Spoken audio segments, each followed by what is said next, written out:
বাংলাদেশে একমাত্র একটা শব্দ আছে যেটার নাম হচ্ছে শিক্ষিত বেকার। পৃথিবীর কোনো দেশে এত শিক্ষা অর্জন করার পরে কেউ বেকার থাকে এটা দেখা যায় না, এই শব্দটাই নেই। 16 বছর ধরে ইংলিশ শিখে একটা লাইন ইংলিশে বিশুদ্ধভাবে লিখতে পারে না, এই শিক্ষা ব্যবস্থার নাম হচ্ছে বাংলাদেশের শিক্ষা ব্যবস্থা। এই যখন অবস্থা, এই অবস্থায় আমাদের জন্য এমন কিছু মাদ্রাসা প্রয়োজন যেখানে একজন মানুষ ইসলামের সঠিক শিক্ষা যেমন পাবে ঠিক তেমনি দুনিয়াবী শিক্ষা এমনভাবে শিক্ষিত হবে যেন সে দক্ষ হয়, প্রকৃত অর্থে সে মানুষের মতো মানুষ হয়, সুনাগরিক হয়ে গড়ে ওঠে। আসসালামু আলাইকুম ওয়া রাহমাতুল্লাহি ওয়া বারাকাতুহু। আলহামদুলিল্লাহ, আলহামদুলিল্লাহি রাব্বিল আলামিন ওয়াল আকিবাতু লিল মুত্তাকিন ওয়াস সালাতু ওয়াস সালামু আলা আশরাফিল আমবিয়া ওয়াল মুরসালিন নবিয়িনা মুহাম্মদ ওয়া আলা আলিহি ওয়া সাহবিহি আজমাইন ওয়া মান তাবিআহুম বিইহসানিন ইলা ইয়াউমিদ্দিন, আম্মা বা'দ। ফাআউযু বিল্লাহি মিনাশ শাইতানির রাজীম। বিসমিল্লাহির রহমানির রহিম।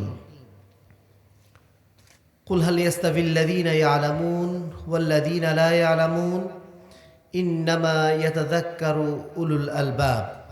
ওয়া ক্বালা রাসূলুল্লাহ সাল্লাল্লাহু আলাইহি ওয়াসাল্লাম ইন্না বাইনা ইয়াদাই সাআতি আইয়ামান ইয়ানজিলু ফিহা আল জাহলু ওয়া ইয়ারফাউ আল ইলমু ওয়া ইউরফাউ আল ইলমু ওয়া ইয়াকসুরু ফিহা আল হারাজু। রাহুল বুখারী ও মুসলিম। প্রশংসা আল্লাহ রাব্বুল আলামিনের জন্য, যার অশেষ রহমতে আজকের এই শীতের রাতে আমরা পবিত্র কোরআন এবং সহিহ হাদিস থেকে কিছু কথা শোনার জন্য এখানে এসেছি। সবচেয়ে বড় ব্যাপার যেটা, এখানে একটা শিক্ষা প্রতিষ্ঠান গড়ার একটা শুভ কামনা নিয়ে আমরা এখানে একত্রিত হতে পেরেছি। এজন্য মহান রবের দরবারে প্রথমে শুকরিয়া আদায় করছি, আলহামদুলিল্লাহ। দরুদ ও সালাম বর্ষিত হোক শেষ নবী আহমদ মুস্তফা মুহাম্মদ মুস্তফা সাল্লাল্লাহু আলাইহি ইসলামের প্রতি, যার আদর্শকে সমাজের বুকে প্রতিষ্ঠা করার জন্যই এই ধরনের একটি মাদ্রাসা প্রতিষ্ঠার জন্য এখানে উদ্যোগ গ্রহণ করা হয়েছে। সেই রাসূলের প্রতি আমরা সংক্ষেপে দরুদ পাঠ করছি, আল্লাহুম্মা সাল্লি আলাইহি আল্লাহুম্মা বারিক আলাইহি। সম্মানিত উপস্থিতি, বর্তমান যে জেনারেল শিক্ষা, আপনারা যে স্কুলে পাঠান, আপনাদের সন্তানদেরকে কলেজে পাঠান, এই সমস্ত স্কুল কলেজে কিছু বেকার সন্তান ছাড়া খুব ভালো সন্তান বের করাটা খুব কঠিন একটা কাজ। বাংলাদেশে একমাত্র একটা শব্দ আছে যেটার নাম হচ্ছে শিক্ষিত বেকার। মাস্টার্স পাস করছে তারপর বেকার। পৃথিবীর কোনো দেশে এত শিক্ষা অর্জন করার পরে কেউ বেকার থাকে এটা দেখা যায় না, এই শব্দটাই নেই। শুধু বাংলাদেশে আছে, তার কারণ বাংলাদেশে শুধুমাত্র সার্টিফিকেট দেওয়া হয়, কিছু শেখানো হয় না। একটা ছেলে সে ক্লাস 1 থেকে শুরু করে একেবারে এইচএসসি পর্যন্ত, তারপরে একবারে অনার্স মাস্টার্স পর্যন্ত ইংলিশ শেখে। শেখার পরে যদি তাকে বলা হয় একটা লাইন ইংলিশে লিখতে, ইংলিশ লিখতে পারে না। 16 বছর ধরে ইংলিশ শিখে একটা লাইন ইংলিশে বিশুদ্ধভাবে লিখতে পারে না, এই শিক্ষা ব্যবস্থার নাম হচ্ছে বাংলাদেশের শিক্ষা ব্যবস্থা। ঠিক ওই সন্তানটাই যখন দেশের বাইরে যায়, সে 2 মাসের মধ্যে সবকিছু শিখে ফেলে এবং বুঝতে পারে বাংলাদেশে আসলে শিক্ষা ব্যবস্থার নামে যা কিছু আছে এগুলো সব ভাওতাবাজি। আর এর বাইরে যদি নৈতিকতার কথা বলেন, নৈতিকতার জায়গাটা কতটুকু আছে আপনারা নিজেরাই জানেন। পরিবেশটাই তো নৈতিকতার জায়গায়, মানে নৈতিক হওয়ার মতো সুযোগ নেই। একটা সন্তান যখন যাচ্ছে স্কুলে বা কলেজে, সেখানে সহশিক্ষা হচ্ছে, ছেলে মেয়ে একসাথে পড়াশোনা করে, এই পরিবেশে একটা অ্যাডাল্ট ছেলে, একটা 16 বছর 17 বছর 20 বছরের ছেলে, সে তার নফসকে কখনো নিয়ন্ত্রণ করতে পারবে? নিঃসন্দেহে সে পাপের মধ্যে ঢুকে পড়বে। সেই ছেলে সেই মেয়ে অবশ্যই অন্যায়ের মধ্যে জড়িয়ে পড়বে, এটাই স্বাভাবিক। কিন্তু এই পরিবেশটা এখানে করিয়ে দেওয়া হয়েছে। শুধু তাই না, বলা হচ্ছে এটাই হচ্ছে আদর্শ পরিবেশ, এর মাধ্যম দিয়ে নাকি ছেলে মেয়ে সব পরস্পরের মধ্যে আদান প্রদান করে সে নাকি অনেক কিছু শিখবে। সম্মানিত উপস্থিতি, নৈতিকতা শিক্ষার জায়গাটা যদি বলি, সালাত সিয়াম হজ যাকাত অনেক পরের বিষয়। আমরা সামান্য 1 গ্লাস পানি কোন হাতে খেতে হয়, আমাদের বুয়েটে পড়া একটা ছেলে, মেডিকেলে পড়া একটা ছেলে, বিশ্ববিদ্যালয়ের সবচেয়ে বড় ডিগ্রি পাওয়া একটা ছেলে, সেও দেখবেন দোকানে বসে পানি খাচ্ছে কোন হাতে? বাম হাতে পানি খাচ্ছে। চা খাচ্ছে কোন হাতে? এগুলো তো খুব কমন ইস্যু। মানে ইসলামের তেমন কিছুই সে শিখতে পারে না স্কুল কলেজের মাধ্যম দিয়ে। এই বিষয়গুলো আপনারা সবাই মোটামুটি জানেন। আর মাদ্রাসা শিক্ষার নামে বর্তমানে যেটা আছে, এই মাদ্রাসা শিক্ষার মাধ্যম দিয়ে কিছু মানুষ সালাত আদায় করা শিখছে বটে, সিয়াম পালন করা শিখছে বটে, কিন্তু সেই সালাত সেই সিয়াম এটা আল্লাহর রসুলের তরিকায় হচ্ছে না। সেটা কোন তরিকায় হচ্ছে? মাযহাবী তরিকায় বা নির্দিষ্ট এলাকার কিছু আলেম ওলামার তরিকায়, সেটা আল্লাহ রসুল সাল্লাল্লাহু আলাইহি ওয়াসাল্লামের তরিকায় হচ্ছে না, আল্লাহ রসুল সাল্লাল্লাহু আলাইহি ওয়াসাল্লামের হাদিসগুলো সেখানে অনুসরণ করা হয় না। আপনারা গত 2 দিন আগে দেখেছেন বাংলাদেশে একজন দেওবন্দি আলেম, তিনি আহলে হাদিস হয়েছেন, দেখছেন আপনারা? এই ভদ্রলোক তিনি দেওবন্দে পড়াশোনা করে এসেছেন। গতকালকে তার একটা বক্তব্য দেখলাম, তিনি বলছেন, আমি আমার শিক্ষকদের কাছে অনেকবার বলেছি যে আমরা যে হাদিসগুলো পড়ছি এগুলো মানছি না কেন। আমি রফুল ইয়াদাইন করার হাদিস পড়ছি সহিহ বুখারীতে, আমি আমিন বলার হাদিস সহিহ বুখারীতে পড়ছি, কিন্তু মানছি না কেন। তার উস্তাদরা তাকে বলেছিলেন যে আমরা এগুলো জানার জন্য পড়ি, মানার জন্য পড়ি না। মানার জন্য কি পড়তে হবে? হেদায়া, কুদুরি, উসুলে শাসি, এই সমস্ত গ্রন্থগুলো পড়তে হবে। আর জানার জন্য শুধু বুখারী পড়তে হবে। তো জানার জন্য আপনি পড়লেন, মানার জন্য পড়লেন না। আল্লাহ রাব্বুল আলামিন বলছেন, কুল আতিউল্লাহ ওয়া আতিউর রাসূল, তোমরা আল্লাহর আনুগত্য করো, রাসূলের আনুগত্য করো। রাসূলকে মানার জন্য বলা হলো, রাসূলের হাদিসকে মানার জন্য বলা হলো। আর আপনি শুধু জানার জন্য পড়লেন আর মানার জন্য পড়লেন অন্য একটা জিনিস। এটাই হচ্ছে বাংলাদেশের ইসলাম। এই ইসলামের কারণেই বাংলাদেশে এত দল উপদল এবং প্রত্যেকে পরস্পরের বিরুদ্ধে আমরা এত বেশি আক্রমণাত্মক। আর বাংলাদেশে এত বেশি শিরক বেদাত, এগুলো সাধারণ মানুষ বিশেষ করে ছড়ায়নি, এগুলো ছড়িয়েছে আলেমরাই। আলেম মানুষদের মাধ্যম দিয়ে, বড় বড় মাদ্রাসার মাধ্যম দিয়ে এখনো পর্যন্ত এই শিরক বেদাতগুলো সব টিকে আছে। বাংলাদেশে 2,98,000 পীর বর্তমানে আছে। 2,98,000 পীরের 2,98,000 মাজার আছে। এই মাজারগুলোর বিরুদ্ধে আমাদের বড় বড় আলেমরা যদি কথা বলতেন, এই মাজারগুলো টিকে থাকতো? এমনও বড় বড় আলেম আছেন বাংলাদেশে যাদের ওয়াজ শোনার জন্য লক্ষ লক্ষ মানুষ জমা হয়। এই মানুষগুলো আপনি শুনবেন, মানে সকাল সন্ধ্যার কি আমল আছে এইগুলো সম্পর্কে সুন্দর আলোচনা করবেন। জিকির করার ফজিলত কি এটা নিয়ে খুব সুন্দর আলোচনা করবেন, কিন্তু জীবনে কখনো তার মুখ দিয়ে শুনবেন না যে মাজার পূজা শিরক, অথবা তোমরা এই বেদাত করো না, এটা বেদাত। এই ধরনের শব্দগুলো তাদের মুখ দিয়ে শুনবেন না। শিরক, বেদাত শব্দটা শুধুমাত্র বাংলাদেশে আহলে হাদিসরাই উল্লেখ করে। আহলে হাদিস বাদ দিয়ে কোনো আলেম ওলামাকে আপনারা উল্লেখ করতে দেখবেন না। তারা যদি এই বিষয়গুলো উল্লেখ করতেন, মানুষকে যদি সচেতন করতেন যে তাবিজ পরা শিরক, অথবা অন্যান্য জিনিস শরীরে যেগুলো লাগানো হয় এগুলো শিরক, এগুলো যদি তারা জানাতেন মানুষকে, মানুষ কি সচেতন হতো না? অবশ্যই সচেতন হতো। কিন্তু এগুলো সচেতন করার মতো ওলামায়ে কেরাম বাংলাদেশে প্রচন্ড রকম অভাব, মাদ্রাসাগুলোর অভাব, বরং তারা এই জিনিসগুলো লালন করে যাচ্ছেন। সম্মানিত উপস্থিতি, তাহলে এটা হলো জেনারেল শিক্ষার অবস্থা, আর আরেকটা হলো মাদ্রাসা শিক্ষার অবস্থা। এখন এই যখন অবস্থা, এই অবস্থায় নিঃসন্দেহে আমরা বুঝতে পারছি আমাদের জন্য এমন কিছু মাদ্রাসা প্রয়োজন যেখানে একজন মানুষ ইসলামের সঠিক শিক্ষা যেমন পাবে, ঠিক তেমনি দুনিয়াবী শিক্ষা এমনভাবে শিক্ষিত হবে যেন সে দক্ষ হয়, প্রকৃত অর্থে সে মানুষের মতো মানুষ হয়, সুনাগরিক হয়ে গড়ে ওঠে। আর এই কারণেই আজকে আমরা আমাদের ক্ষুদ্র সামর্থ্যের মধ্য থেকে এই ধরনের প্রতিষ্ঠানগুলো করার উদ্যোগ নিয়েছি। হাদিস ফাউন্ডেশন শিক্ষা বোর্ড থেকে বর্তমানে বাংলাদেশে প্রায় 200টা প্রতিষ্ঠান পরিচালিত হচ্ছে। এই প্রতিষ্ঠানগুলোর উদ্দেশ্যটা কি? আমাদের প্রথম উদ্দেশ্য হচ্ছে এই মারিফাতুল্লাহ, আমরা মানুষকে আল্লাহ সম্পর্কে জানাতে চাই, যে আল্লাহ রাব্বুল আলামিন আমাদেরকে সৃষ্টি করেছেন, যিনি আমাদেরকে রিজিক দিচ্ছেন, যিনি এই দুনিয়া পরিচালনা করছেন, যিনি আমাদের প্রতিটা নকল এবং হরকত তিনি নজরে রাখছেন, সেই আল্লাহ রাব্বুল আলামিনকে চেনানো এটা আমাদের সবচেয়ে বড় দায়িত্ব। আমাদের সন্তানরা যেন তারা জানতে পারে শৈশব থেকেই যে আমার একজন আল্লাহ আছে, আমার একজন সৃষ্টিকর্তা আছে, তার কাছে আমাকে ফিরে যেতে হবে। কাল কিয়ামতের দিন আমাকে বিচারের সম্মুখীন হতে হবে, সেখানে হয় আমাকে জান্নাত দেওয়া হবে, না হয় জাহান্নাম দেওয়া হবে। এটা যেন আমাদের প্রত্যেকটা সন্তান তারা যেন ছোট থেকেই শিখে বড় হয়, তাহলে তাদের জীবনের লক্ষ্যটা ঠিক হয়ে যাবে। জীবনের লক্ষ্য তাদের শুধু টাকা পয়সা ইনকাম করা হবে না, জীবনের লক্ষ্য শুধুমাত্র ক্ষমতা, জীবনের লক্ষ্য শুধুমাত্র পদ পদবি অর্জন করা হবে না, জীবনের লক্ষ্য শুধুমাত্র বিসিএস পাস করা হবে না, জীবনের লক্ষ্য হবে আল্লাহ রাব্বুল আলামিনকে সন্তুষ্ট করা। এই জন্য আল্লাহ রাব্বুল আলামিন পবিত্র কোরআনে বলছেন, ফাআলাম আন্নাহু লা ইলাহা ইল্লাল্লাহ, তুমি আগে জেনে নাও যে আল্লাহ ছাড়া কোনো মাবুদ নেই, আল্লাহ ছাড়া কারো কোনো ইবাদত করা যায় না, আল্লাহ ছাড়া কারো দাসত্ব করা যায় না। সম্মানিত উপস্থিতি, আজকে বাংলাদেশের 99% মুসলমান তারা আল্লাহকে শুধু আল্লাহ হিসাবে জানে, আল্লাহর যে দাসত্ব করতে হয়, আল্লাহর বিধান যে মেনে চলতে হয়, এটা তারা জানে না। আর না জানার কারণেই হালাল হারামের বিধানগুলো নিয়ে কোনো তোয়াক্কা নেই। সুদ যে হারাম এটা আমরা সবাই জানি, কিন্তু সুদ আমরা সবাই খাচ্ছি। আমরা সবাই জানি ঘুষ খাওয়া হারাম। আমাদের সরকারি অফিসগুলো এমন অফিস নাই যেখানে সরকারি অফিসাররা ঘুষ খান না, খুবই কম ছাড়া, ইল্লা মাশাআল্লাহ। অধিকাংশ জায়গায় সুদ এবং ঘুষের ব্যাপারে কোনো ধরনের কোনো টেনশন নেই। আজকে আপনারা গ্রাম বাংলায় আছেন, এই গ্রামের মধ্যে আমরা যদি খুঁজি একটু পরে দেখব ব্র্যাকের একটা অফিস, অথবা গাকের একটা অফিস, অথবা আরো কিছুর অফিস। এই অফিসগুলোতে আমাদের কি দেওয়া হয় বলেন তো? ঋণ দেওয়া হয়, তাই না? এই ঋণগুলো কি সুদের ঋণ দেওয়া হয় নাকি সুদ ছাড়া দেওয়া হয়? সব সুদের ঋণ দেওয়া হয়। এই সমস্ত সুদের ঋণ কারা নিচ্ছে? আমরা মুসলমানরা নিচ্ছি না হিন্দুরা নিচ্ছে? মুসলমানরাই নিচ্ছে। যারা আমরা শিক্ষিত তারাই নিচ্ছি, অশিক্ষিতরা না, শিক্ষিতরাই নিচ্ছি, জেনে শুনে নিচ্ছি। সম্মানিত উপস্থিতি, আমরা এই জন্যই আমাদের সন্তানদের, আমাদের প্রথম যেটা দায়িত্ব, তাদেরকে আল্লাহকে চিনিয়ে দেওয়া। দ্বিতীয়ত, আল্লাহ রাব্বুল আলামিনকে শুধু চিনলেই হবে না, চেনার মতো চিনতে হবে। আমাদের নবী, আমাদের রব, তিনি আমাদের সবকিছু জানেন, সবকিছু শোনেন, কিন্তু তিনি আমাদের শরীরের মধ্যে নেই। তিনি আছেন কোথায়? সাত আসমানের উপরে, আরশে আজিমের উপরে আছে। কিন্তু বাংলাদেশের 99% মাদ্রাসাগুলোতে আপনারা শুনবেন আল্লাহ কোথায়? সর্বত্র বিরাজমান। আল্লাহ নিরাকার, তার কোনো আকার নেই।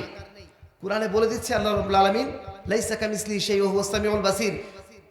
আর রহমান আলাল আরশি ইস্তাওয়া, আল্লাহ রাব্বুল আলামিন আছেন আরশের উপরে, তার মতো কেউ নেই। তিনি সবকিছু দেখেন, সবকিছু শোনেন, সবকিছু সেখানে বলা হচ্ছে। আর আমি আপনি বলছি তিনি একজন নিরাকার সত্তা, তিনি আমার শরীরের মধ্যে ঢুকে আছে, তিনি সমস্ত মানুষের মধ্যে আছে। পৃথিবীর যা কিছু আমরা যা যেখানে দেখছি সবকিছুর মধ্যে আল্লাহ আছে, সবকিছুর মধ্যে আল্লাহ আছে। তাহলে কি আল্লাহ বাথরুমে আছে? নাউজুবিল্লাহি মিন যালিক। এই কথাগুলো আমাদের সন্তানদের শেখানো হচ্ছে। এই যে বাউল ফকিরদের নাম শুনেছেন আপনারা? ইদানিং বাউল ফকির দিয়ে নিয়ে বেশ একটা সমালোচনা উঠেছে। কারণ ওই একটা ব্যক্তি ফালতু কথা বলেছে একটা আল্লাহ সম্পর্ক। এই ধরনের কথা তারা হর হামেশা বলে আল্লাহ সম্পর্কে। আজকে ভিডিওতে দেখেছেন বলে আপনাদের মনে হচ্ছে যে এরা মনে হয় আজকে বললো, না, আজকে বলেনি। এরা সব সময় আল্লাহর নামে এই ধরনের আজে বাজে কথা বলে আসে। বাউল ফকির যারা, এদেরকে কি আপনারা মুসলমান মনে করেন?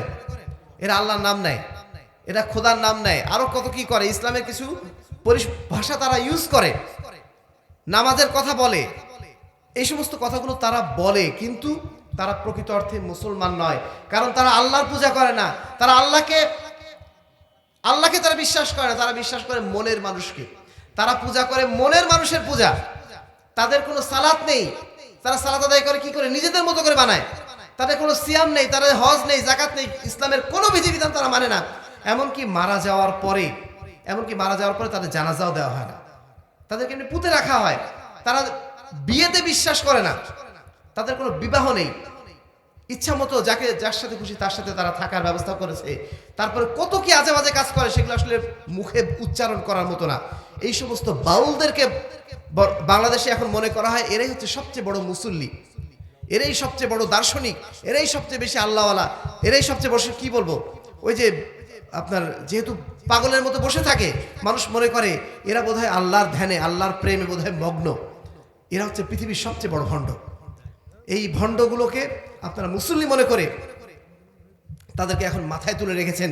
সবচেয়ে আশ্চর্যের বিষয়, বাংলাদেশে যারা সেকুলার বিভিন্ন পত্র পত্রিকা, এরা আবার এদের পিছনে সবচেয়ে বেশি টাকা পয়সা ঢালছে, এবং এরা বলছে যে এরা হচ্ছে আবহমান বাংলার, এরা ঐতিহ্য নাকি বহন করে। এমনিতে তারা, আমরা যখন বোরকা পরি, আমরা যখন টুপি পরি, আমাদেরকে তারা বলে এরা হচ্ছে ধর্মান্ধ। অথচ এই সমস্ত অশিক্ষিত মানুষ যাদের মাথায় চুল জটাধারী, তারা মানে কতদিন পরে গোসল করে আল্লাহই ভালো জানে। তারা গাঁজা নিয়ে বসে থাকে, তারা নারীদের নিয়ে বসে থাকে। এই সমস্ত লোকদেরকে তারা কখনোই সমালোচনা করে না, কখনোই বলে না যে এরা একটা অশিক্ষিত মূর্খের মতো কাজ করছে, এরা কুসংস্কারাচ্ছন্ন। এই ধরনের কথা তারা কখনো বলবে না। কখনো তারা মাজারের বিরুদ্ধে সমালোচনা করে না। অথচ মাজারে কোনো শিক্ষিত মানুষের পক্ষে যাওয়া সম্ভব? একজন সচেতন মানুষের পক্ষে মাজারে যে একজন মৃত মানুষের কাছে কিছু চাওয়া কি সম্ভব? স্রেফ অশিক্ষিত, কুসংস্কারাচ্ছন্ন, যাদের কোনো দুনিয়ার জ্ঞান নেই, যাদের কোনো কিছুর জ্ঞান নেই, যাদের ইসলাম সম্পর্কে কোনো জ্ঞান নেই, তারাই কেবলমাত্র মাজারে যেতে পারে, তারাই কেবলমাত্র বাউলের আসরে যেতে পারে। অথচ তাদেরকেই প্রমোট করা হচ্ছে বাংলাদেশের বড় বড় মিডিয়াগুলো, এবং তারা বলে তারা নাকি শিক্ষিত। সমাজে উপস্থিতি, তাহলে আমাদের প্রথম কাজ আল্লাহ রাব্বুল আলামিনকে চেনানো, যিনি আমাদের রব, এবং আমাদেরকে এটা বিশ্বাস করাতে হবে সমস্ত বিধান চলবে কার হুকুম অনুযায়ী? শুধুমাত্র সালাত, সিয়াম, হজ, যাকাত, নাকি আমরা যখন ব্যবসা করব, আমরা যখন আবার রাজনীতি করব, রাজনীতি করার সময় কি করব? আল্লাহর বিধান আছে ওখানে? আল্লাহর বিধান আছে? আমাদের বড় ভাই মতিউর রহমান এখানে আছেন, উনি তো আইন বিভাগে কাজ করেন। যে আইন বিভাগে কাজ করেন ওখানে কি আল্লাহর আইন নিয়ে কোনো কাজ করা হয়? বাংলাদেশ তো মুসলমানদের দেশ, 90% মুসলমানদের দেশ। এই দেশ তো ইসলামের উপরেই স্বাধীন হয়েছিল। সেই দেশে আইন বিভাগ, সেই দেশে বিচার বিভাগ, সেই দেশে অর্থনীতি বিভাগ, রাজনীতি বিভাগ, কোনোটাই ইসলামের সাথে কোনো সম্পর্ক নেই। কেন সম্পর্ক নেই? কারণ এইসব জায়গায় যারা আছেন তারা হচ্ছে জেনারেল শিক্ষায় শিক্ষিত। তারা এইটুকু বিশ্বাস করেন যে আল্লাহ আছে, এইটুকু বিশ্বাস করে, কিন্তু আল্লাহর বিধান যে মেনে চলতে হয় এইটা তাদের জানা নেই। আমাদের যে শিক্ষা ব্যবস্থা, এই শিক্ষা ব্যবস্থা তাদেরকে এটা শেখায়নি। সময় উপস্থিতি, আল্লাহ রাব্বুল আলামিনকে যদি আমরা মানি, তাকে যদি আমরা রব হিসেবে স্বীকার করি, আমাদেরকে ব্যবসার সময়ও ভাবতে হবে যে আল্লাহ রাব্বুল আলামিন ব্যবসায় কি বিধান দিয়েছেন। রাজনীতির সময় ভাবতে হবে যে এই রাজনীতি আল্লাহ রাব্বুল আলামিন আমাদের দিয়েছেন কিনা। প্রচলিত যে রাজনীতি, এই রাজনীতিকে আমরা বলি শিরকি রাজনীতি, গণতান্ত্রিক রাজনীতি। এটা আল্লাহতান্ত্রিক রাজনীতি নয়। এটা কি গণতান্ত্রিক রাজনীতি মানে কি? শিরকি রাজনীতি। এখানে জনগণের ক্ষমতাকেই সবচেয়ে বড় করে দেখা হয়, আল্লাহর ক্ষমতা না। এখানে বলেই দেওয়া হচ্ছে জনগণই সার্বভৌম ক্ষমতার অধিকারী, জনগণ যেটা বলবে সেটাই ফাইনাল। জনগণ যদি বলে সুদ হারাম, সুদ হালাল, তাহলে সুদ হালাল। আল্লাহ রাব্বুল আলামিনের আইনে কি আছে, কোরআনে কি আছে, এটা দেখার কোনো বিষয় না। এই শিরকি তন্ত্রের পক্ষে, এই রাজনীতির পক্ষে একজন আহলে হাদিস হয়ে, একজন সচেতন মুসলমান হয়ে আমরা একটা মিনিটও ব্যয় করতে পারি না। মনে থাকবে ইনশাআল্লাহ। আমরা তো আল্লাহকে রব বলে মেনেছি, তাই না?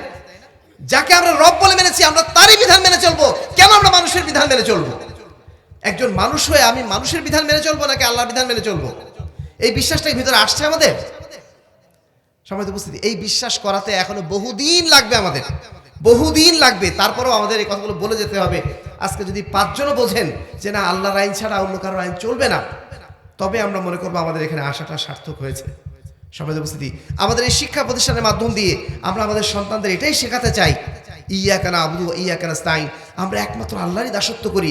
আল্লাহ রাব্বুল আলামিন যা বলেছেন, যা করতে বলেছেন সেটাই আমরা করব, যা করতে বলেননি সেটা আমরা ছেড়ে দেব। এবং আমাদের যা সাহায্যের প্রয়োজন, সাহায্য চাইবে কার কাছে? কবিরাজের কাছে, পীরের কাছে, মাজারের কাছে না। আমাদের সাহায্য একমাত্র চাইবো আমরা আল্লাহর কাছে। সর্বাবস্থায় আমরা আল্লাহর কাছে চাইবো। এটা আমরা আমাদের সন্তানদের শেখাতে চাই। 2 নম্বর, আমরা শেখাতে চাই আল্লাহ রাব্বুল আলামিন আমাদের একটা শরীয়ত দিয়েছেন, একটা ধর্ম দিয়েছেন, একটা দিন দিয়েছেন।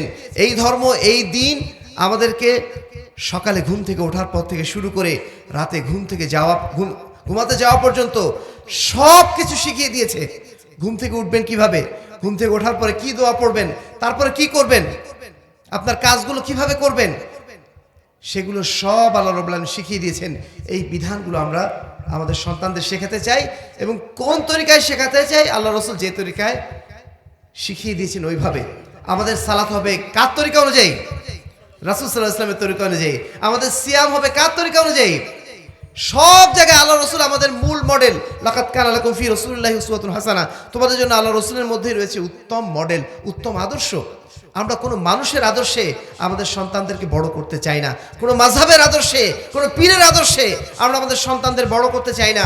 আমরা চাই আমাদের সন্তানরা পবিত্র কোরআন এবং সহিহ হাদিসের আলোকে নিজেদেরকে গড়ে তুলুক। এজন্য আমরা স্লোগান দিয়েছি, আসুন পবিত্র কোরআন ও সহিহ হাদিসের আলোকে জীবন গড়ি, সকল বিধান বাতিল করো, ওহির বিধান কায়েম করো।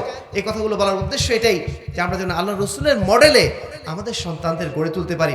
আমরা যেন এই কথা না বলি কোরআন এবং হাদিস থেকে কোনো দলিল পাওয়ার পরেও যে না এগুলো চলবে না, এগুলো সব কেতাবে আছে, থাক, আমার সমাজে যা আছে সেটাই আমি করব, বাপদাদা 14 পুরুষ যা করে এসেছে সেটাই আমরা করব। আমরা এই কথা আমাদের সন্তানদের কখনোই শেখাবো না। আমাদের এই প্রতিষ্ঠান থেকে যেই সন্তানরা বেড়ে উঠবে তারা জীবনেও কখনো বাপদাদার কথা বলবে না। তারা কার কথা বলবে? কোরআন এবং সহিহ হাদিসের কথা। কোরআনে কি এসেছে, সহিহ হাদিসে কি এসেছে, এটাই আমাদের দলিল। বাপদাদা আমাদের দলিল না। বাপদাদা ভুল করলে করতেও পারে, তাই না? আমাদের মুরব্বীরা ভুল করলে করতেই পারে, কিন্তু কোরআন হাদিসে কোনো ভুল আছে? অতএব কোরআন হাদিসে আমাদের মেনে চলতে হবে। কোরআন হাদিসের বাইরে অন্য কিছু মেনে চলার কথা কল্পনাতেও আনা যাবে না, কল্পনাতেও আনা যাবে না। ব্যাখ্যা যত দূরের কথা, কল্পনাতেও আনা যাবে না। আজকে যে কাজটা আমাদের বড় বড় হানাফি ওলামায়ে কেরাম তারা করছেন, আমাদের অত্যন্ত লজ্জা লাগে যখন তারা বলেন আমাদেরকে লা মাযহাবি, আমরা কি লা মাযহাবি আসলে? আমাদের মাযহাব হচ্ছে মাযহাবুর রাসূল সাল্লাল্লাহু আলাইহি ওয়াসাল্লাম। আল্লাহ রাসূলের মাযহাব হচ্ছে আমাদের মাযহাব। আমরা লা মাযহাবি কোথা থেকে হলাম? আমাদের তো মাযহাব আছে, আমাদের তো চলার পথ আছে, কিন্তু সেই চলার পথ অন্য কোনো মানুষ না, কেবলমাত্র আল্লাহ রাসূল সাল্লাল্লাহু আলাইহি ওয়াসাল্লাম।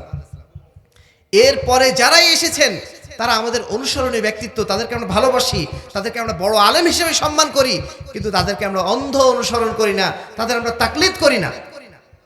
এটাই আমাদের পরিচয়। আমাদের সন্তানদেরকে আমরা অন্ধ বিশ্বাসী বানাতে চাই না, আমরা তাদেরকে কোরআন এবং হাদিসের দলিল ভিত্তিক জীবন গড়ার জন্য আহ্বান জানাই। সম্মানিত উপস্থিতি, আজকে আমাদের সমাজে যেটা আমরা দেখছি এখন, যে আহলে হাদিসদের দেখা দেখি অন্যরাও এখন দলিল দেওয়া শুরু করেছে। যারা পীরের মাজারে পীরের পক্ষে কথা বলে তারাও এখন দলিল দেয়, যারা মিলাদের পক্ষে কথা বলে তারাও কোরআন থেকে দলিল দিচ্ছে। এই দলিলগুলো দেখে আমাদের একটা জিনিস মনে হয়, গত কয়েকদিন আগে আমাদের মাওলানা জাহাঙ্গীর আলম ইসলাহি উনি গল্পটা করছিলেন, যে এক লোক বলছে যে 5টা বিয়ের কোনো দলিল আছে নাকি কোরআনে? কোরআনে না, মানে কোনো মানুষ যদি 5টা বিয়ে করতে চায় তার দলিল আছে কিনা? পাশ থেকে আরেকজন বলছে হ্যাঁ দলিল আছে। কোথায় দলিল আছে? তারা দলিল দিচ্ছেন যে জয়পুরহাটের একটা উপজেলার নাম কি? পাঁচবিবি। জয়পুরহাটের একটা উপজেলার নাম পাঁচবিবি। পাঁচবিবি যদি জায়েজ না থাকতো তাহলে পাঁচবিবি নাম হলো কি জন্য? এইটা নাকি দলিল? 5টা বিয়ে করার দলিল হচ্ছে এইটা। আরেকটা দলিল দিয়েছে আদমদিঘি নামে একটা জায়গা আছে না, তারা বলছে যে আদম আলাইহিস সালাম যদি এখানে দিঘি না খুঁড়তেন তাহলে এই জায়গার নাম আদমদিঘি কেন হলো? অতএব আদম আলাইহিস সালাম ওখানে দিঘি খুঁড়েছিলেন। এই সমস্ত আজে বাজে ফালতু দলিল যদি আপনারা দেওয়া শুরু করেন, এই সমস্ত দলিল আমরা এখানে শেখাবো না, এই অনুসরণ করার জন্য বলবো না। আমাদের দলিল একমাত্র কি? কোরআন এবং সহিহ হাদিস, কোনো মানুষের গাল গল্প না। মনে থাকবে ইনশাআল্লাহ। 3 নম্বর হচ্ছে এই যে আমরা আমাদের সন্তানদেরকে বাতিলের মোকাবেলায় এক একজন যোগ্য সৈনিক বানাতে চাই। কারণ এখন প্রচুর বাতিল আকীদা মানহাজ চারিদিকে ছড়িয়ে আছে। আপনাদের এলাকাতেও একদল মানুষ কিছুদিন পরে হয়তো দেখবেন, এখন হয়তো নাই, যারা বলবে আমরা হচ্ছে আহলে কোরআন, আমরা শুধু কোরআন মানি, হাদিস মানি না। এরকম একটা দল আছে না? এরকম একটা দলের নাম আপনারা নিশ্চয়ই শুনেছেন। আপনাদের এলাকায় নাই আলহামদুলিল্লাহ, কিন্তু কিছুদিন পরে আসতেও পারে। তো এদের বিরুদ্ধে আমাদের প্রস্তুতি লাগবে না? আমাদের সন্তানদের আমরা এটা শিখিয়ে দিতে চাই, তারা যেন এই ধরনের ফালতু কথাবার্তায় তারা যেন বিভ্রান্ত না হয়। একদল আসবে যে ইমাম মাহদি চলে এসছে, তাকে এখন অনুসরণ করতে হবে, ইমাম মাহদি চলে এসছে, এই ধরনের গল্প দেওয়ার মতো লোক বাংলাদেশে অনেক তৈরি হয়েছে এখন। ইমাম মাহদি কবে আসবেন না আসবেন এটা কি আমাদের টেনশনের বিষয়? আমরা বিশ্বাস করি ইমাম মাহদি আসবেন। ইমাম মাহদি যখন আসবেন তখন আমরা যারা ইমানদার তারা আমরা আমাদের ইমানের কারণে অটোমেটিক তাকে চিনে ফেলবো। আর যদি আমাদের ইমানটা ঠিক না থাকে, ইমান যদি নষ্ট হয়, ইমানের মধ্যে যদি শিরক ঢুকে থাকে, তাহলে ইমাম মাহদি যদি আমার পাশে এখানে বসে থাকে আমরা তাকে চিনতে পারবো না। এজন্য ইমাম মাহদি নিয়ে এত দৌড়াদৌড়ি লাফালাফির দরকার নেই। ইমাম মাহদি 5 বছর পরে আসবে না 10 বছর পরে আসবে এটা জানার কোনো দরকার নেই। আল্লাহ রসুলকে জিজ্ঞেস করা হয়েছিল, এক ব্যক্তি জিজ্ঞেস করলো, হে আল্লাহ রসুল, কিয়ামত কবে হবে? কিয়ামতের কথা তো অনেক বলেন, কিয়ামত কবে হবে? আল্লাহ রসুল কোনো জবাব না দিয়ে বলছেন, মাযা আ'দাত্তা লাহু, তুমি কিয়ামতের কথা জেনে কি করবে? কিয়ামতের জন্য তুমি কি প্রস্তুতি নিয়েছো? আমাদের আগে জানা দরকার ওইটা, যে আমরা কি প্রস্তুতি নিলাম। আমরা কি এখনো 5 ওয়াক্ত সালাত আদায় করি? আমাদের আকীদা কি ঠিক আছে? আমাদের মানহাজ কি ঠিক আছে? আমরা কি এখনো পর্যন্ত আল্লাহ রাব্বুল আলামিনের দেওয়া হারামগুলো থেকে নিজেদেরকে বিরত রাখতে পেরেছি? আমরা কি হালাল রুজি খাচ্ছি? এইটা আমাদের চিন্তার বিষয়। ইমাম মাহদি কবে আসবে? ঈসা আলাইহিস সালাম কবে আসবে? কিয়ামত কবে হবে? এটা আমাদের এক্ষুনি জানার কোনো প্রয়োজন নেই। যখন হবার তখন এমনি হবে, তার পিছনে দৌড়ানোর দরকার নেই। কিন্তু কিছু মানুষ আপনার কাছে এসে শোনাবে যে গাজওয়ায়ে হিন্দের গল্প শোনাবে, শেষ জামানার গল্প শোনাবে। এই সমস্ত গল্প করে আমাদের তরুণ যুবকদেরকে এখন বিভ্রান্ত করে ফেলা হচ্ছে। সম্মানিত উপস্থিতি, আমাদের এই সন্তানরা যারা এখান থেকে বেড়ে উঠবে তারা এই সমস্ত বাতিল আকীদা সম্পর্কে জেনে তারপরে বড় হবে এবং এই বাতিল আকীদার বিরুদ্ধে তারা সর্বোচ্চ সংগ্রাম ইনশাআল্লাহ চালাবে। 4 নম্বর হচ্ছে আমাদের সন্তানদেরকে আমরা শুধুমাত্র জ্ঞান অর্জনকারী বানাতে চাই না, তাদেরকে আমরা দায়ী ইলাল্লাহ বানাতে চাই। তারা যেন সমাজকে শেখাতে পারে, সমাজকে যেন তারা তাওহীদ শেখায়, সমাজকে যেন তারা সুন্নাত শেখায়, সমাজকে তারা যেন বাতিল থেকে মুক্ত হয়ে কোরআন এবং সুন্নাহ অনুযায়ী জীবন যাপন করা শেখায়। আজকে যে সমস্ত দায়ী আল্লাহদের কারণে সমাজ বিভ্রান্ত হচ্ছে, তাদের বিপরীতে আমরা বিশুদ্ধ আকীদা মানহাজ সম্পন্ন দায়ী আল্লাহ গড়ে তুলতে চাই, যারা সমাজকে ভালোর পথে আহ্বান করবে, সমাজকে অন্যায় থেকে দূরে রাখার চেষ্টা করবে। কুনতুম খায়রা উম্মাতিন উখরিজাত লিন-নাস তা'মুরুনা বিল মা'রুফ ওয়া তানহাউনা আনিল মুনকার। তোমরাই সর্বশ্রেষ্ঠ জাতি, যাদেরকে পৃথিবীতে উত্থান ঘটানো হয়েছে এই কারণে যেন তোমরা মানুষকে ভালো কাজের কথা বলো এবং অন্যায় কাজ থেকে নিষেধ করো। আপনি স্কুল কলেজের ছাত্রদের কয়জনকে পাবেন যারা আমাদেরকে আপনাদেরকে অন্যায় কাজ থেকে বিরত থাকতে বলবে? তারা আমাদের কাছে বড়দের এসে ভোট চাইবে, এটা করে দেবো সেটা করে দেবো বলবে, কিন্তু কখনো বলবে না যে আপনি কোরআন এবং সুন্নাহ বিরোধী কোনো কাজ করেন না। তা আমরা চাই এমন সন্তান গড়ে তুলতে যারা কোরআন এবং সুন্নাহর পক্ষে মানুষকে ডাকবে এবং কোরআন সুন্নাহর বিরুদ্ধে যারা কাজ করে তাদের বিরুদ্ধে মানুষকে দাওয়াত দেবে। সমাজের উপস্থিতি সর্বশেষ হচ্ছে এই, আমরা এমন সন্তান গড়ে তুলতে চাই যারা জান্নাতি হবে, যারা জান্নাতি হওয়ার মতো সেই গুণাবলী সম্পন্ন হবে। আপনার সন্তানটা যেন জান্নাতি হয়, এটাই কি সবচেয়ে বড় স্বপ্ন আমাদের হওয়া উচিত না? নাকি বলবেন যে না, 5 তলা বাড়ির মালিক হোক, মানে ইংল্যান্ডে একটা বাড়ি হোক, কানাডায় একটা বাড়ি হোক, মাঝে মধ্যে আমি তাদের বাড়িতে একটু ঘুরে আসবো, এটাকে আমাদের মূল স্বপ্ন হওয়া উচিত? গতকালকে ঢাকাতে একটা বিল্ডিং উদ্বোধন করতে গিয়েছিলাম আমরা। সেই বিল্ডিং এর নাম দেওয়া হয়েছে হালিমস ড্রিম, অর্থাৎ হালিম নামে একজন ব্যক্তি, তার স্বপ্ন নাকি এই 5 তলা গড়ে তুলবেন বা 8 তলা 10 তলা করবেন। তো ওনার উপস্থিতিতে আমরা বললাম, আলহামদুলিল্লাহ আপনি একটা সুন্দর স্বপ্ন দেখেছেন, কিন্তু আমাদের মনে হয় আমরা যখন এখন কথা বলছি, আপনার স্বপ্নটা আরো বড় করা উচিত। আপনার স্বপ্নটা হওয়া উচিত যে কাল কিয়ামতের ময়দানে আল্লাহ রাব্বুল আলামিন যেন আমাকে জান্নাতে প্রবেশ করান এবং সেখানে যেন আমি এর চেয়ে 1000 গুণ বড় একটা প্রাসাদ পাই। এটাই আমার স্বপ্ন হওয়া উচিত। দুনিয়াতে 5 তলা 10 তলা আপনি বানালেন, হয়তো আপনি 10 বছর বেঁচে থাকবেন, তারপরে বাড়িটা কার হবে? ওটা আপনার সাথে যাবে? আপনার সন্তানরা হয়তো পাবে, ওটা আপনারা থাকছেন না। চোখ বন্ধ করা মানে ওটার সাথে আপনার আর কোনো লিঙ্ক নেই। এজন্য ওই স্বপ্ন দেখে লাভ নেই। আপনি ওই স্বপ্ন দেখেন যে স্বপ্নটা আপনার চিরস্থায়ী স্বপ্ন, যেই জান্নাতে গেলে আপনাকে এই পৃথিবীর সমপরিমাণ আরো 10টা পৃথিবী সমপরিমাণ জান্নাত দেওয়া হবে। সেই জান্নাতের স্বপ্ন আপনি দেখেন, সেই জান্নাতের স্বপ্ন আপনি আপনার সন্তানকে দেখান। বড় বাড়ি, বড় গাড়ি, এগুলো কোনো স্বপ্ন না। এগুলো দুনিয়ার জন্য সামান্য কিছু বিলাস উপকরণ মাত্র, আর কিছু না। সম্মানিত উপস্থিতি, আমরা চাই আমাদের সন্তানদেরকে জান্নাতি বানাতে। আল্লাহ রাসূল সাল্লাল্লাহু আলাইহি ওয়াসাল্লাম বলছেন, মান সালাকা তারিকান ইয়ালতামিসু ফিহি ইলমান সাহহালাল্লাহু লাহু তারিকান ইলাল জান্নাহ। যে ব্যক্তি রাস্তায় পথ চলে দ্বীনের জ্ঞান অর্জন করার জন্য, আল্লাহ রাব্বুল আলামিন তার জন্য জান্নাতে যাওয়ার পথকে সহজ করে দেন। তার মানে এমন এলেম অর্জন করাতে হবে আমার সন্তানকে, যেই এলেমের মাধ্যমে সে বুঝতে পারবে কোন পথে গেলে জান্নাতে যেতে হয়, কোন পথে গেলে জাহান্নামে যেতে হয়। তখন সে জান্নাতকে ইখতিয়ার করে নেবে, জান্নাতের পথে চলার জন্য চেষ্টা চালাবে। সেই রাস্তা খুঁজে দেওয়ার জন্যই আজকের এই মাদ্রাসা। সমাজের উপস্থিতি, আমি আলোচনা দীর্ঘায়িত করতে চাই না, আমার মূল কথাগুলো বোঝায় আপনাদের কাছে পৌঁছতে পেরেছি। আপনারা যারা এখানে মুরব্বীরা আছেন, যারা অভিভাবক আছেন, তরুণ যুবক যারা আছেন, পর্দা আলে মা বোনেরা যারা আছেন, প্রত্যেকের উদ্দেশ্যে আমাদের বক্তব্য এটাই যে আমরা যেন প্রত্যেকে নিজেদেরকে আগে জান্নাতি করার চেষ্টা করি। যে কোনো সময় আমাদের মৃত্যু চলে আসতে পারে, যে কোনো মুহূর্তে আমার মৃত্যু চলে আসতে পারে। মৃত্যুর পরের সময়টা যেন আমার সবচেয়ে আনন্দ ঘন সময় হয়। একজন জান্নাতি মানুষ দুনিয়াতে যত কষ্টই থাকুক না কেন, তার যেই সময় তার মৃত্যু হবে, তার মৃত্যু যদি ঈমানের উপরে হয়, সবচেয়ে আনন্দ ঘন দিন হচ্ছে তার ওই মৃত্যুর দিনটা। আমরা হয়তো কাঁদবো, পৃথিবীবাসী আমরা হয়তো কাঁদবো, কিন্তু যে লোকটা মারা গেছে সে যদি জান্নাতি হয়, সেই দিনটা তার জন্য সবচেয়ে উত্তম দিন, সেই দিনটা তার জন্য সবচেয়ে আনন্দ ঘন দিন। তা আমাদের সেই চোখ বন্ধ করার পরে যে দিনটা আমি পাবো, যে সময়টা আমি পাবো, কবরের যে সময়টা আমি পাবো, এটা যেন আমার জন্য সবচেয়ে আনন্দ ঘন সময় হয়। এই জন্য আমরা যেন প্রস্তুতি গ্রহণ করি সাধ্যমতো। দ্বিতীয়ত, আমরা আমাদের সন্তানদেরকেও ওইভাবে গড়ে তোলার চেষ্টা করি, তাদেরকেও জান্নাতি বানানোর চেষ্টা করি। আমি যদি আমার সন্তানটাকে সুসন্তান করে রেখে যেতে পারি, তাকে যদি জান্নাতি মানুষ বানায় রেখে যেতে পারি, তাহলে কিন্তু আমার মৃত্যু নেই। কেন মৃত্যু নেই?